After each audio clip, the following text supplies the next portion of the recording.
Hi everyone, today we're going to practice some skewers in chess. I've gone to Lichess, Learn tab, and then clicked on Practice, and now I'm going to click on the skewer, but just to revise, I'll show you what a pin is, because a skewer is just the opposite basically. So this is a pin where we play bishop d4, attacking the knight, and the most valuable piece is behind the lesser valuable piece, meaning this piece can't really move. Especially if it's a king, it's illegal to move this piece. So then we can win it later. So a skewer is where the most valuable piece is in front of the least valuable piece. So here, the first example, which is usually the easiest, and they give us a hint with the arrow. Bishop f3 attacks the queen and also the rook behind it. And since both pieces are more valuable than the bishop, then we're going to win material.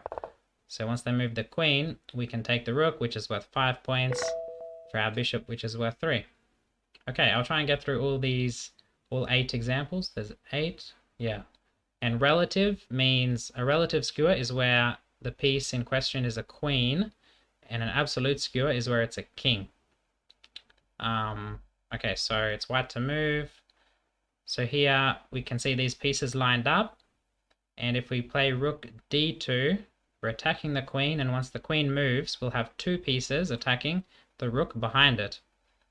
And it's also important that our rook is defended twice by our queen and our bishop.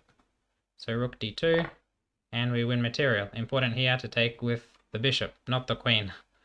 Take with the least valuable piece. Number 3. They should really hide the engine because it's a bit of a hint, but I guess it's practice anyway, so it doesn't really matter. So what's going on here? Okay, so I'm noticing the bishop, the knight, and the king are all aligned with our rook, which is important.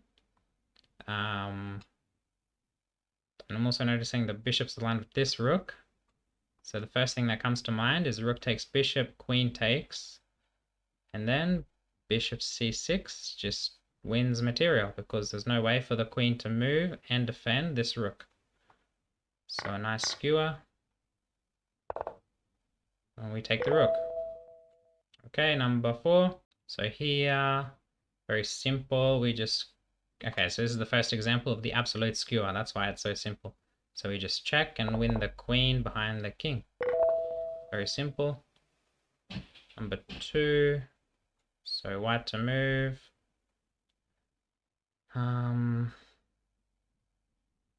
Okay, very nice. So we set up, so this is technically a skewer, right? Although it looks like it just loses the bishop.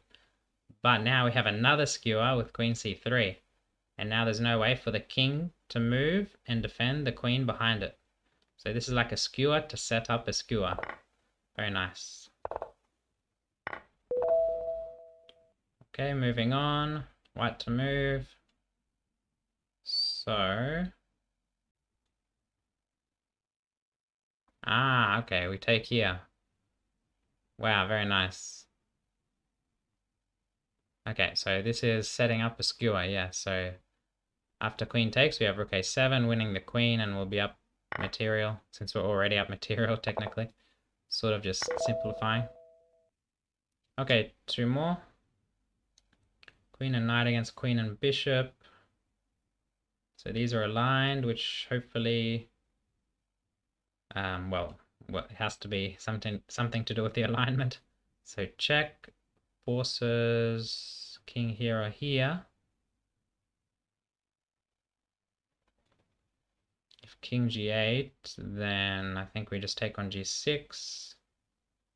And we mop up the pawns and we should be winning. So probably king e7.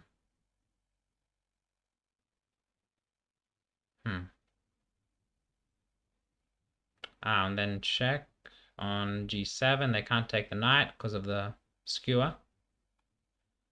So queen check, king here, g7 check, king has to go here to d8. And then what? We check on f8, forcing the king to c7. No, that's not a fork. The bishop, I was gonna try and fork, but the bishop protects b5. There's this alignment. Very nice. So this is like a skewer along with a discovered attack.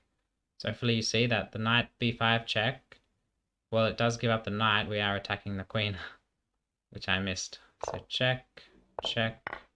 Okay, here it's just a simple skewer. Okay, last one. White to move. I think I've seen this one before. Maybe I've already done these a long time ago. I don't remember. So we need to make the king and the queen aligned, right? To be able to skewer them. So how to do that? There's also the fact that the queen is almost trapped. Yeah, I think it has to do with the queen. For example, rook here, they can't take because we'd have this skewer. So rook a8 is an option, for example. Queen can't go here. If it goes here, we have a skewer. If it goes here, we have a pin. If it goes here, we have a skewer. If it goes here, we take it. If it goes to a7, a2, sorry, what happens? Maybe we attack it again. Wow, that's very nice. Because then if they take our rook, we have this skewer. So rook a8, queen h7, I guess, is the only option. And then bishop g6. Wow, that's nice. Because if they take our bishop, check. So rook a8. It's a very nice puzzle. Okay, hopefully this video helped you understanding more about skewers and hopefully gave you some ideas on their strength, their power, and how to find them in your own games. Don't forget to subscribe for more videos about chess, and I'll see you in the next one. Bye.